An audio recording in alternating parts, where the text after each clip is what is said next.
students, welcome once again to Alchemy's online classes for class 9. Today we are going to start the poem of Unit 4 from your book Beehive. The name of the poem is The Lake Isle of Innisfree, composed by an Irish poet, William Butler Yeats. Now let us know something about William Butler Yeats. Yeats was an Irish poet and one of the foremost figures of 20th century literature. A pillar of the Irish literary establishment, he helped to found the Abbey Theatre, and in his later years served 2 terms as a senator of the Irish Free State. Parents John Butler Yeats and Susan Mary Pollexfen. Sibling Lily Yeats, born 13th June 1865, Sandymount, Ireland. Profession, poet, playwright. Now, let us know something about the poem. This poem is a lyric. Yes, it is a musical poem. Now, in this poem, the poet explores the peace and tranquility only in the island of Innisfree. He said that he is fed up of the city life and now he once again wants to go to the island of Innisfree. Innisfree is a place. In this island, on this island, he had spent many years of his childhood and now he wants that he should build a house of his own over there and live peacefully in the midst of nature. This is all about what we have in the poetry. Now, before we go to the detailed explanation of the stanzas, let us know the literary devices and the rhyme scheme of this poem. The first literary device is metaphor. That means comparison between 2 unlike objects. For example, here clouds are compared to veils. Veils, you can say they are, it is called the scarf that is used by the women to cover their face. The second literary device that we have in front of us is the most common literary device that we find in almost all the poetry. Yes, that is alliteration. Repetition of the same letter in 2 or more words in the same line. Here we will find lake water lapping.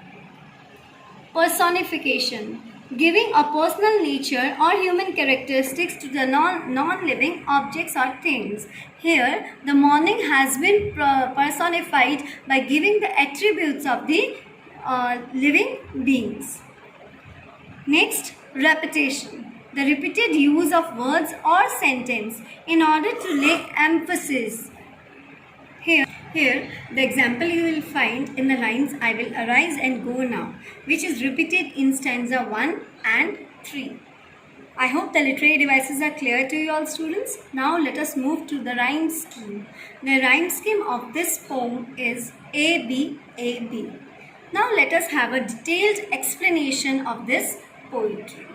I will arise and go now, and go to Innisfree, and a small cabin built there of clay and wattles made. 9 bean rows will I have there, a hive for the honey bee, and live alone in the bee-loud glade. Now let us know some of the meanings used in this stanza. The words: arise, stand up; cabin, room; wattles, twisted sticks for making fences, walls; glade, clearing or open space; bee loud refers to the sound made by the buzzing of the bees. Now let us have the quick explanation of the stanza. I will arise. I here refers to the poet William Butler Yeats. What is the poet saying? That he says that he wants to go to Innisfree. I will arise and go now and go to Innisfree. That means instantly he has taken a decision that he wants to go to the island of Innisfree. And a small cabin built there. Over there he will build a small cabin, or you can say a small room for himself with clay and small sticks, which are used to make the walls or the fences of the cabin of the room. As he will need some food to eat also, so he will grow 9 rows of bean. 9 bean rows, that means to eat, to survive over there. He says that he will grow 9 rows of beans near his room. Also he will get the honey from the honey bee hive. Then he says that the open space where he will build his room will be full of the buzzing sound of the bees, and over there he will live all alone in peace and tranquility.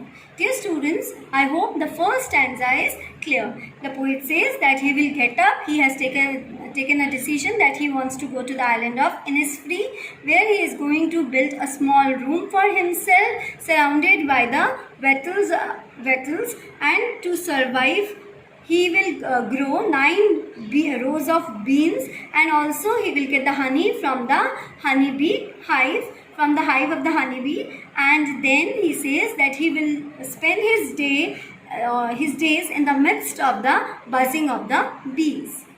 Now the second stanza is, and I shall have some peace there, for peace comes dropping slow, dropping from the veils of the morning to where the cricket sings. There midnight's all a glimmer, and noon a purple glow, and evenings full of the linnet's wings. Veils, a piece of fine material worn by women to protect or hide the face. Cricket, an insect. Shorter legs, the male produces a characteristic musical chirping sound, you can say. Linnet, a small brown and grey bird.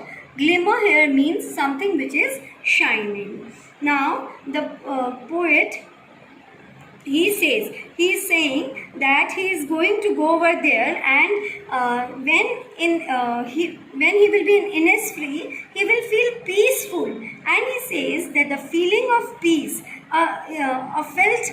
is felt slowly and gradually. He describes how he would feel peaceful in the morning time when it is cloudy and the view is not very clear. Then it will appear as if the morning has worn a scarf or a veil and has hidden itself. Looking at this scene will make him feel peaceful further. He also says that when the male cricket insect will sing the song, that sound will bring him peace at heart. He also says that at midnight, when he will see the twinkling stars in the open sky, their shine will give him peace. In the afternoon, when the sunlight will give a purplish glow, will give a purple color shine, it will also give him peace. During the evening, when he will see the linnet bird singing, flying in the sky, then also he will feel peaceful. He says that whatever or the scenario of Innisfree totally is going to give him peace. No matter the sound comes from the cricket or the linnet, or he sees the twinkling stars at night, or the shine of the sun, or in the scenario of the morning, as if the morning has covered itself with the scarf, everything is going to give him peace and happiness. Now the third stanza. I will arise and go now, for always night and day I hear the lake water lapping with low sounds by the shore. While I stand on the roadway or on the pavement's grey, I hear it in the deep heart's core. Night and day, that means all the time. Lapping, striking. Heart's core, the innermost part of the heart. Now here, what the poet wants to say in this stanza. He says that now he will stand up and go. See the repetition, you can see, students, the repetition of the first line of the first stanza and the first line of the third stanza is same. He says that he will stand up and go to Innisfree because at the time the sound of the lake waters striking the shore, touching the shore, repeats in his mind. It is creating an echo in his heart. This sound is attracting him towards the lake. That means it is calling him. It wants that the poet should come to the Innisfree, to the island of Innisfree. Wherever he is, either standing on the roadway or on the grey colored pavements, wherever he is, the sound is attracting. He hears the sound deep in his innermost part of his heart. That means there is an echo in his heart of the sound. It seems that the sound of the lake is calling him and urging him to come to the island of Innisfree. Dear students, this is the end of the summary or the explanation of the poem. I hope you will understand the poetry well, and we are going to meet in our next video with the question answers and a quick recap of this poetry. Till then, stay home, stay safe. Thank you.